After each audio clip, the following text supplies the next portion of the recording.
ফেব্রুয়ারিতে আজকে আমার ৫ বছর আগের একটি স্মৃতি মনে হলো যে সময় দুঃসময় ছিল আমাদের বাংলাদেশ জাতীয়তাবাদী ছাত্র দলের পক্ষ থেকে একটি ফুল দেওয়ার জন্য আমরা আলমডাঙ্গাবাসীর জন্য সুখবর। পশুহাট রোডে উদ্বোধন হয়েছে Suzuki Salman motors luxury motorcycle showroom. খুব চেষ্টা করেছিলাম। ওই সময় হামলা করেছিল আমাদের উপরে ছাত্রলীগ যুবলীগের যে সন্ত্রাসী হামলার শিকার হয়েছিলাম। তো সেই দিনটার কথা আজকে মনে হলো, আজকে তারা কোথায়, আমরা কোথায়। আসলে নিয়তির খেলা আসলে বড়ই অদ্ভুত। তো আজকে আমি সংগঠনের থেকে বলতে চাই যে দুঃসময় যারা ছিল, এখনও আজকে যা দেখলাম এই রাত 12টা 1 মিনিটে আমাদের সেই সব সাথী বন্ধুগণ যারা নেতৃত্ব পর্যায়ে ছিল তারাই আজকে এসেছে।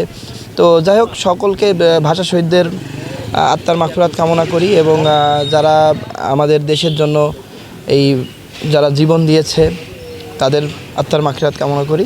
ধন্যবাদ।